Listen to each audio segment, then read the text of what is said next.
Welcome, everybody, to the balance sheet, where we rise above the noise and learn about the most important business issues of our age. I'm your host and fellow student, Conrad Chua. Joining us today is Rushil Vallabh.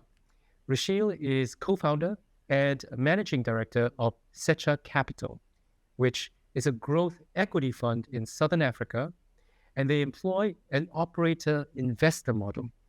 They invest in traditional industries, making the green economy tech-enabled transition. Rushil is an alum of CJBS. After doing his MBA here, he joined Bain and Company in their Johannesburg office. But before even the MBA, he was an aeronautical engineer. And then he found the allure of finance compelling. And so he moved to First National Bank, where he headed the e-wallet service. So, Rushil, welcome. Thank you so much, Conrad. Great to be here. And hello to all the listeners. Rushil, can you tell us first, what is Secha Capital? Yeah, Secha Capital is, I guess, the brainchild of three co-founders, Brendan Mullen, Nobusun Kabule, and myself. And we had come together kind of with a couple of pain points in mind around private equity and venture capital in South Africa and Africa in general. So you have a huge component of businesses that, quote unquote, missing middle, that can't access capital. Banks are quite risk averse. The private capital market is just not catered for them. And so we wanted to develop a fund that could service them. But we also recognize that a huge need is human capital talent. So sometimes you have entrepreneurs who may not have the pedigree or background of a formal education, but incredible operators in their own right, or they just can't afford to hire the best and brightest because if you get a university degree or if you're super talented, you go into corporate stable career. And so we kind of wanted to blend the two, and that's why we came up with an operator investor model with emphasis on operations first. So our background in consulting, MBA, we have the theory. We should be able to go into business and actually roll up our sleeves and get things done, rather than making the presentation, the PowerPoint slides, and then sitting in a drawer. So Secha was born to invest in smaller companies, kind of taking initially for that had gone already 0 to 1, and we're taking them 1 to 10. And the fund has slowly evolved to now, from maybe 5 to 50, that sort of scale. So a lot of lessons learned through this operator investor model, investing in small businesses, working with entrepreneurs, and training up talent. And Rushil, we will have some questions later on from the audience. Just for the audience, if you have any questions, please post them in the Q&A and we'll take them. Rushil, can you tell us a bit more about why, when you and your founders were looking at starting Secha Capital, you went for this operator investor model, and why you went for this particular part of that company life cycle to focus on? Yeah, that's a great question. I think the natural inclination would have been to start a VC fund. It's sexy. There's a lot of hype, a lot of returns, but I think in the South African context at the time, we were sitting with 30% unemployment, and the sectors which would drive a lot of job creation were labor absorptive, so agriculture, manufacturing, those sorts of industries. And those typically don't attract private capital to invest in them. But additionally, it was, when growing a small business, I think most entrepreneurs, most founders would recognize that talent is one of the biggest constraints to scaling.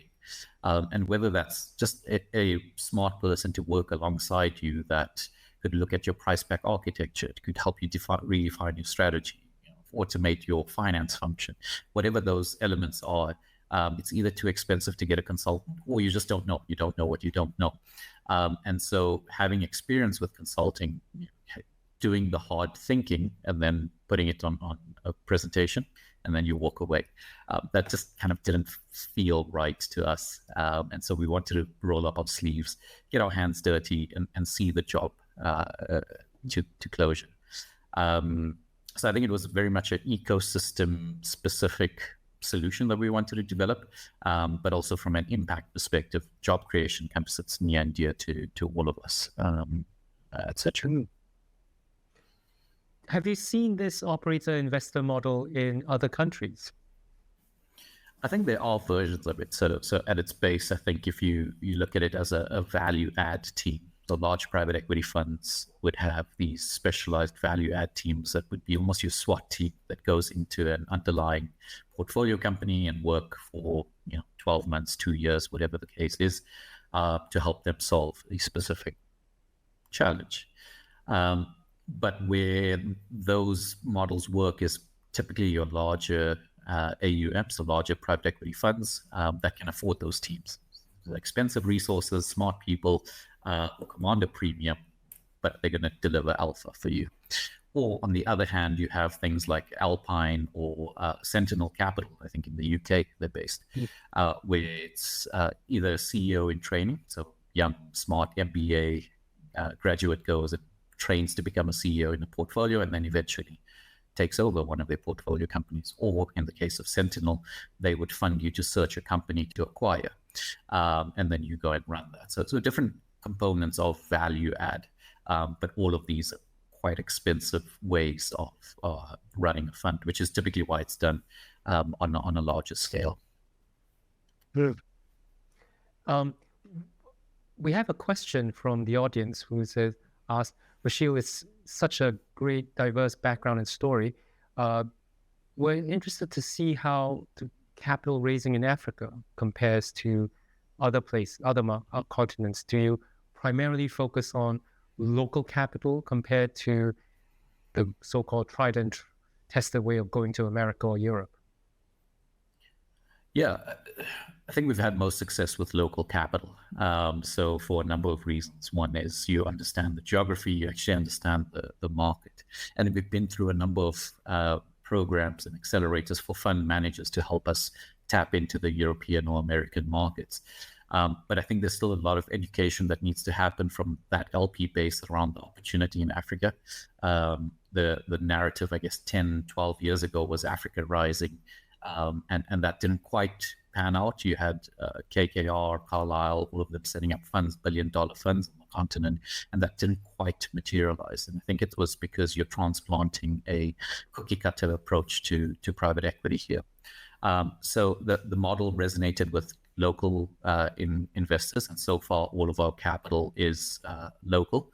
I think there's also some structural challenges in terms of getting money in and out, regulatory challenges, which aren't insurmountable. But I think at our fund size, doing an investor road trip for a month through Europe or the US, number one, quite expensive, and number two, it's just you may not have the networks to speak to the right people.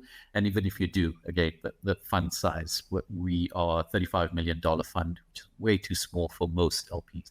No DFI would look at us. Most pension funds in the US want to write a $50 million check minimum. And so there are some of those fund design challenges that we had to get around, which is why then the local capital became the primary funder. Really? I mean, you mentioned the likes of KKR who came into Africa, set up this, put in so much capital in.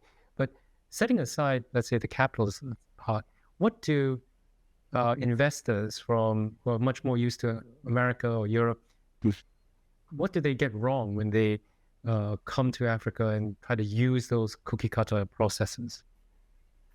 I think to that question I see here around cultural differences. I think from my experience and what I've heard is that they struggled with kind of the models. So you have these larger companies that are typically family run, and so governance may not be as strong. And so day one, you want to have these like governance processes put in place, and that they struggled with. But I think it's also there aren't that many companies that can take $100 million check. And if you speak to some of the mid-cap private equity funds here, they're worried that where do they exit to? If you have a $200 million, $300 million company in Africa to sell, how do you exit? and it's probably going to be to an international corporation or a listing on an exchange. But those haven't, we haven't seen too many of for it to become a replicable cycle. And so, I think the model, large checks, industries and infrastructure. Someone made a good example the other day, said when you're taking VC money in the US, you never think about having to build the road to your factory. Whereas here, that it potentially is a consideration, right? Or having to generate your own electricity. So there's some of those costs that need to be borne into the investment case. We, on the MBA, we had an entrepreneur who built up the fourth largest insurance company in Greece over the span of 10 years. And he was explaining how he was just coming off a career at Goldman Sachs in New York, and he and his co-founders decided to go to Greece and start a company because the market was big enough, but none of the big players thought it was very big, right? So they could go in, they could pay reasonable salaries to get good talent, and exploit all kinds of market inefficiencies. Rushil, from your experience, is that the thing about Africa as well? And I'm conscious I don't want to brush Africa as one market, but is there that kind of opportunity because the market is more inefficient, there are less of the big boys there, that there are, for nimble players like yourself, you can unlock lots of value? 100%. I think wherever there's inefficiencies, there are opportunities. And I think with the hesitation of international capital coming into Africa, I'll speak mostly for South Africa, where that's my area of expertise. But you have this hesitation coming in when you have incredible talent. So if we look at just South Africa's agri sector, we've got absolutely world-class expertise, people, delivering quality product to the rest of the world. We've exported our farming expertise to Israel, New Zealand, Australia, Argentina. But that talent isn't highly valued. And so it creates this arbitrage opportunity. I think we're now seeing it with some of the global macro challenges. I don't know what we want to call them, shifts that some countries are recognizing that there is this inefficient market, that there are resources that you could take advantage of, not advantage, but you could leverage. So I do see that as a massive opportunity. And then also from afar, if I'm running a fund from New York investing in South Africa, there's no way I understand the intricacies of the local market. And so having boots on the ground, local resources really makes a difference. It sounds like for Secha to succeed, a big factor is the quality and the quantity of the talent that you have. And I understand it's all you hire people into Secha and then you place them in your target companies. So is there enough talent for you to go for you to be able to do this? I guess the answer is yes and no. Yes, because to date we haven't ever struggled, right? We always say we're a replicable model, not scalable. So we're never going to work for 1,000 companies or invest in 1,000 companies. But we hire 2 to 3 people at most per year with our current fund size, and we expect them to roll off, right? So we're never going to be able to afford a lifelong private equity veteran staying with us for 10 years. And the goal of Secha is to build that talent and let them go off into the world and do amazing things. So that's one component of it. The second one is, yes, there is an incredible pipeline of talent coming out, people who have, from our lens, great CVs, great experiences, and are just hungry to deliver value. And I think it's really nice in a, like you said, inefficient market where you can deliver that value relatively quickly. And so the reward cycle is a bit shorter than it would be in other economies. And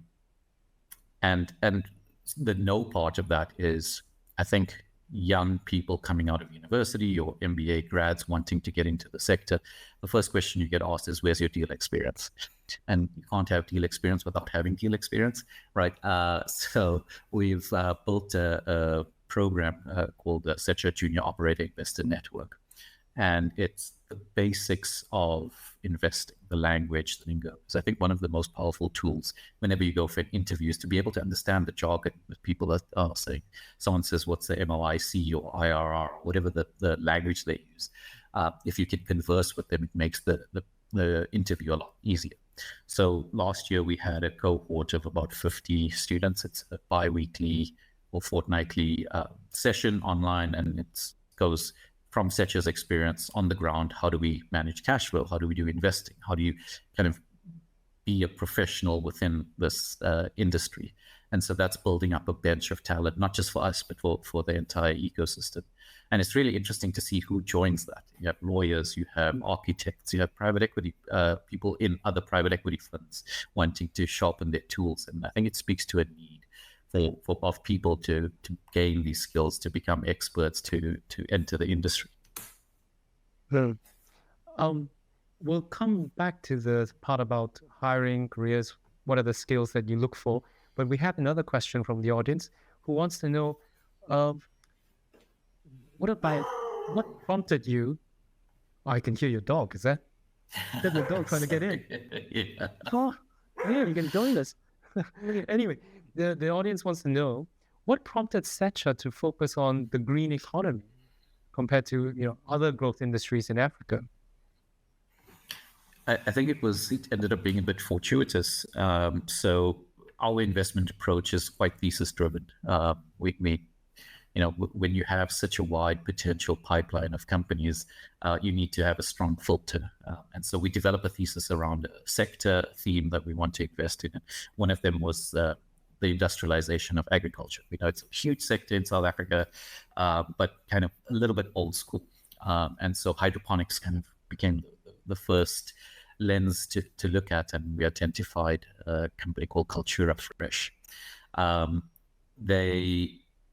The reason we invested wasn't because of the green theme. It was because for every 100 seeds they plant, they can harvest 90, versus a land farmer, for every 100 they harvest 40. And so your seed cost is halved, right? So the economics of it made sense. It uses 1/10 less water, great.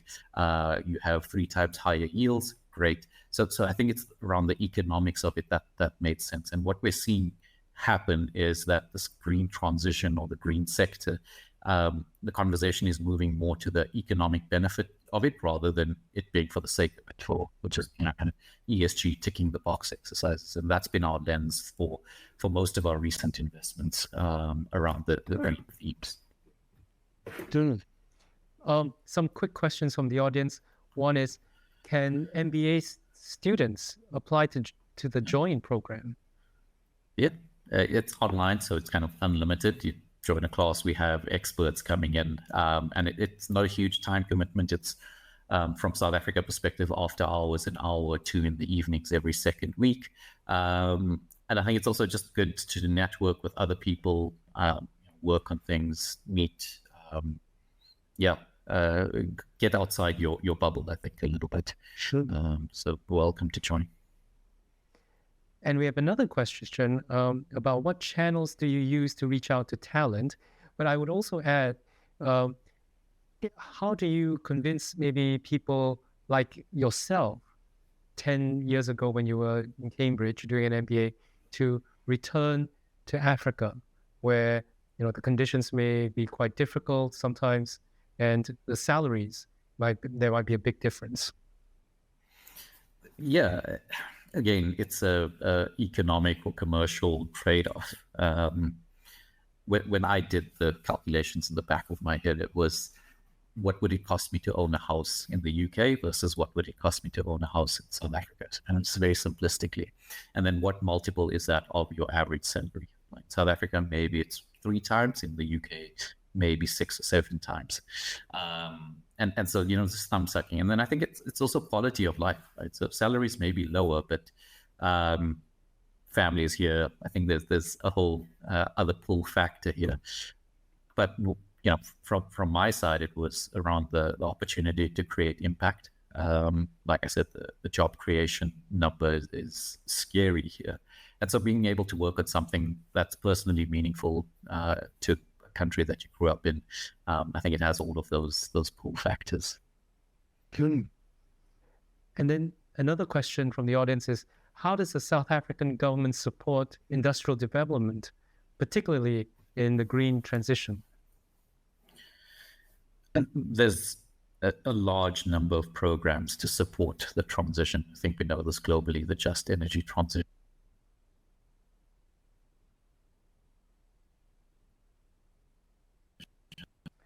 That is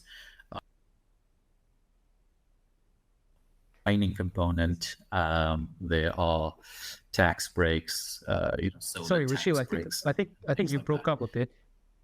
You broke up a bit. Could you repeat your answer? Yeah. So how does the South African government support industrial development for the green transition?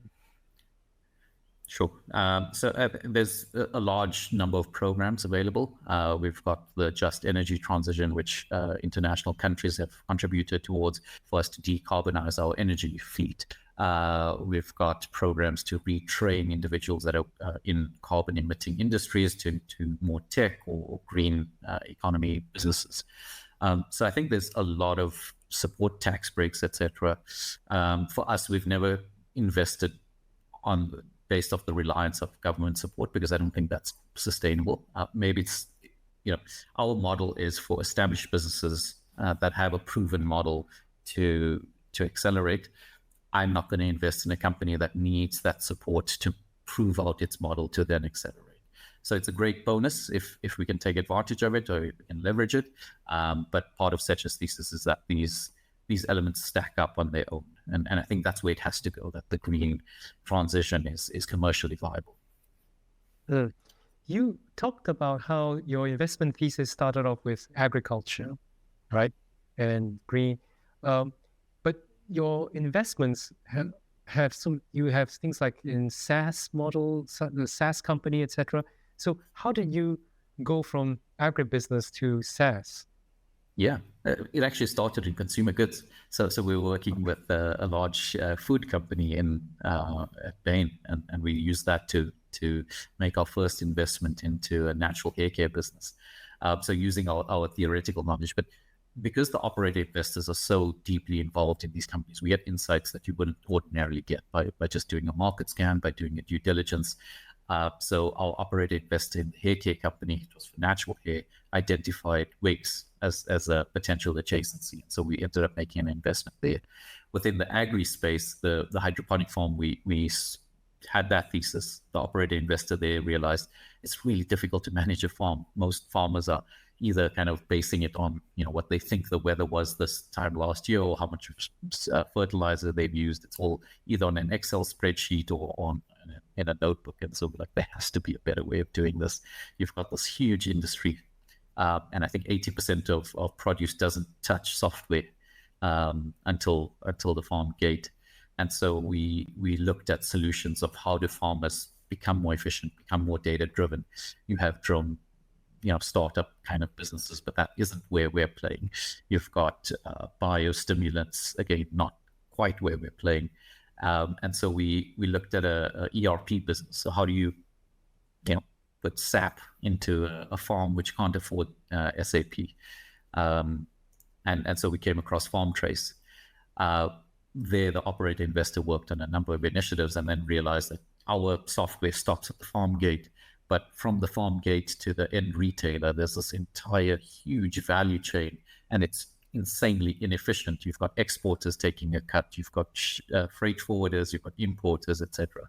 And so that led us to our most recent investment in Aggregate One, which is a supply chain digitization business. And so now you have the ability to send your carton of oranges to Peru or to Singapore instead of Europe, because you'd get a better price net of the logistics costs. And so I think that that's the tech transition that we're looking at. It's not rocket science, but it's an advantage to these businesses that use them because they get higher prices or nobody else is doing it.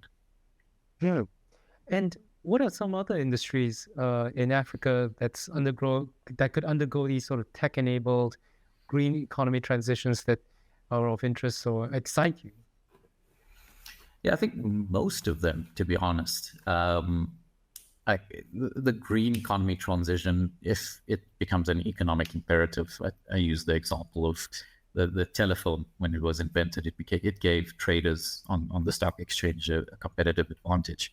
Here, you're going to see the green economy or tech becoming that advantage initially, and then just becoming par for the course. And I think that's where it needs to go. It becomes rules of the game. So I think, globally within Africa, you've got, like you said, SaaS businesses that can be imported from the US or Europe, which is great. But I don't think any of them are going to develop an agri ERP solution for this South African farmer, because it just isn't. The opportunity looks too small from the outside, and you don't have the deep enough knowledge to create a bespoke solution. So I think agri, you've got mining, which is a pretty significant sector that could undergo green or tech transition. We looked at an incredible company but didn't make an investment that used satellite data to manage mine asset risks, for example, tailings dams. We had the unfortunate news of a tailings dam collapse in Zambia recently, I think a couple of weeks ago. But they use satellite data together with IoT devices to manage the integrity of the tailings dam wall structure and then report that to head office, because that's a huge risk, right? Again, but it's a financial risk if that thing fails. We've seen what happened in South America. So that's where the commercial angle of it comes from. And I think pretty much all industries could use that. Even from energy cost perspective, I think South Africa at one stage had the lowest energy cost in the world. And as that started escalating and we started having load shedding, which is basically blackouts, we became the 10th largest importer of solar panels. And now instead of it being backup energy, it's now cheaper to have that. So that's where I see the economic benefit of it. Wow. And I guess South Africa, you're blessed with lots of sun, so you can really make those solar panels work for you. Yeah. I mean, even in Germany, did I see in Germany where they were using solar panels as fences, because it's cheaper to put the solar panel up than to actually put up actual fences. Wow. Well, I guess it pays back. It's if you think about it, that a solar panel fence actually generates income. Yeah. Instead of just slabs of wood. But Rushil, is Secha only looking at investments in South Africa or across the continent? Across the continent and potentially other markets as well. So we're in conversation with someone to set up the model in Southeast Asia. But for us, the model is replicable. It's never meant to be scalable. We're never going to be a $100, $200 million fund for specific country. It'll always be a number of $30 to $50 million funds. So taking this to Uganda or Ghana or Southeast Asia, the principle of the operator investor model, I think, holds true in most markets with this segment of investing, where you have a small to medium business that requires this human capital talent as an unfair competitive advantage. And so that's kind of how we see the expansion of Secha globally. For now, our mandate is to invest in Southern Africa with Fund 2, and Fund 3 would either be Southeast Asia, rest of Africa, and still TBD. Right. And I think you mentioned early on about exits, right? In Africa, how do people exit their investments? So for the kinds of investments, I'm not asking you how is Secha going to exit, but when people make that kind of the kind of investments to the scale that you are making, typically what are the exit paths available in South Africa? So that's also part of the thinking and the design of Secha and why we're targeting these companies. So we call ourselves either micro private equity or late stage VC. So we can get in at attractive valuations, grow these companies. If we grow them 10x, relatively easy to 10x off a small base. We then become pipeline for the mid cap private equity funds. So in South Africa specifically, you have a lot of mid-cap private equity funds that are competing on the same deals, because there's quite a thin pool of opportunities there. And so we become proprietary pipeline into that sector. You've also got strategic acquirers. So a lot of the corporates who maybe don't want to do the VC, CVC route, but need capabilities or expertise, makes sense. So maybe John Deere wants to acquire our Farm Trace ERP software to complement their hardware sales. So I think there's quite a lot of opportunity there, and it's not a large, a massive ticket for these companies to write, but it's attractive enough that it could have a multiplier effect on their portfolios. Interestingly, one of our LPs told us that most of their outsized returns, their alpha, has come from these tuck-in acquisitions. So they've got a portfolio of large assets, and the returns that they're generating are coming from those large assets acquiring smaller businesses and bolting them on, rather than them going to go find other large assets. So you can also just see what the ecosystem looks like and manage from that perspective. Rushil, it sounds like your work encompasses everything from trying to recruit the talent to join Secha that you can then place, obviously looking for investments, but also raising funds, communicating with LPs, and even thinking about expanding into new markets. How do you balance your time across all these different sectors, the different segments of the work? Yeah, that's again part of the design. Is if you look at a standard fund, your investment team spends 80% on back office work, investor relations, and very little on the operational value add, which is going to drive the alpha. And I think that's kind of when you start getting into the weeds of deal mechanics and financing and leverage and deal structuring to make your investment work rather than the fundamentals of it. I just love what we do. We've designed our dream jobs, Brendan, myself, and Nabuso. Nabuso's not operational, but Brendan and myself, we absolutely love what we do. And the OI model provides an incredible amount of leverage, right? So when they are working with the portfolio company, they're able to help us with the reporting. We have access to all of the company's accounting data. They can help us source new pipeline through that. And so there's a number of additional benefits of the OI model that make our jobs easier. So it's about creating leverage through that ecosystem. Sure. Rushil, for our audience, I think they'll be really interested to know what are the career skills or knowledge that people should have when working in VC or investments, maybe specifically in Africa. Yeah, but my view is that the finance component of it is relatively easy to learn. Doing a DCF or structuring an investment is a formulaic approach. Where you could differentiate yourselves from a skill level is being able to connect different dots, or being able to provide insights. So understanding industries at an operational level, kind of understanding what it takes to grow a business, what the strategy look like, what the strategy implementation look like. It's great to design it on paper, but it's a different element of implementing it. And I think when you have that operational lens, you start adding value to both the fund, but also the underlying operating company. And then I think there's a strong component of risk management, right? So you've constantly got to have, in our case, electricity is a massive risk, right? So, okay, let's go get a generator, or let's go get a lease for a solar plant. So managing those risks, because they do impact your exit horizon. And then people management, I think, organizational behavior, managing principals, managing entrepreneurs, managing employees.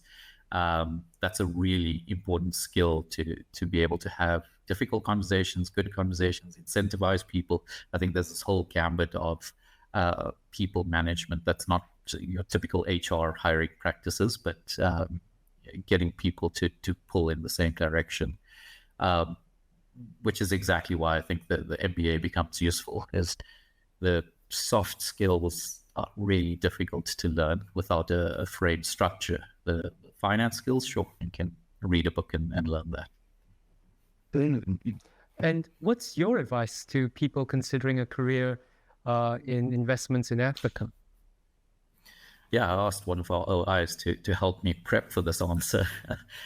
So Nina comes from Belgium, Netherlands background, and she worked in private equity before. And I was asking her what would your advice be? And she said, you've got to keep an open mind and be adaptable, because the market is maybe not as developed or as efficient.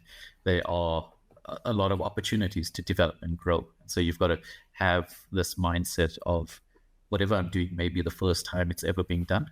But, if it's the first time, then I'm a first mover, and being able to think practically. It's not to say that Africa or South Africa's not advanced or technologically backward. It's just you've got a different dynamic to where you have deep financial markets. So if your company is, you're working in a VC and one of your portfolio companies comes to tell you they're having an issue with cash flow, it's not as simple as going and calling up the bank and asking for a line of credit. You've got to be a little bit more creative than that. You've got to have a network. You've got to think through how do you manage cash flows in a bit of a different way. So I think that sort of adaptability is probably the most important element. Good. And, you mentioned this importance of people skills, right? And you've obviously hired lots of people into Secha. How do you assess someone's people skills?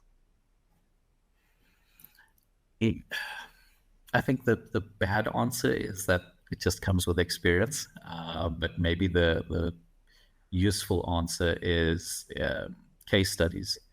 So there's a lot you can tell from how someone responds to a structured question. So give people time to respond to it. We don't do the traditional consulting case study where you tell me what's 507 divided by 12.3, and now I watch you do long division. We kind of give you a real world scenario that we've experienced in the portfolio and just see how people would respond to it. And that tells you a lot. So one of the other people that we recruited recently, we gave her a case study for the wig business, and she got so excited. She went to go visit the stores. She checked online. She spoke to a UX designer, and she came with this comprehensive answer, way more than what I was expecting. So she got hired. But I think that's kind of what you can see from behavioral or hunger or desire for change. So you actually gave the assignment days before the interview. You didn't just throw it at the person in a room? No. I don't think that's super helpful. Especially for me, I'm a slow thinker. Like if you give me a problem, I'll go away, I'll solve it, and I'll come back to you. I'm not someone who's going to be on the ball, answer those questions. And I think you also get the best out of people when they have a bit more time. Not everything needs to be critical and urgent. We worked in consulting when everything was critical and urgent. But I think you end up with far greater solutions when you're just given a bit of space and time to solve these challenges. Maybe that's not a great HR practice, but it works for us. I'm reminded of two things. One is, the great mathematicians like Einstein, they took years to come up, or physicists, they took years to come up with their great breakthroughs. They probably would do terribly in a 3-hour math and physics exam, right? Yet this is how we assess thousands of students every year, right? A 3-hour exam. But I'm also reminded of the head of City Investment Banking in APAC. He was also saying there is this difference between a client business like what you were doing in Bain versus what you're doing now, where in the client business, as you say, everything is critical. If the client calls you on, as someone did to him on Christmas Day, he had to drop everything and just work on something and fly the next day to the client. Whereas if you're an entrepreneur or you're working, you can be a bit more, flexible, and you can have that space to think things through. So, yeah, I can see what you're saying. We have one question from the audience who says, it's amazing to see how diverse the founders and staff, etc. are. And it's a more personal question. So how did your time at Cambridge influence your decision in creating this diverse group of people? 100%. And I think it's lucky that both Brendan, Nabusa, and myself have that view. But part of my time at Cambridge was you sitting at formal dinners, or you're sitting in lunch cafeterias with people from all disciplines. I'm sitting next to someone doing physics or biology or art, and you have these really stimulating conversations. Even though I'm not an expert, I'm there doing my MBA, but just learning. I learned a lot from those conversations, and I think that was an important, or is an important, company principle, etc. Is that by having that diversity of thought, you just widen the universe. If you look at our portfolio, I don't think any kind of traditional private equity or VC fund that is dominated by a specific gender or race would be able to make those investments, and it genuinely comes from the people on our team. So yes, important, but also a competitive advantage for us. No. And I also have one question about people skills again, which is obviously you have all this money from your LPs and you go to find companies, but sometimes you have to also persuade the founders, right? That you're not going there to rip everything up and sell it for parts, or how do you go about? I mean, how do you go about that process of empathizing or connecting with the founders so that they agree for you to come in? Yeah, those are the deals we love the most.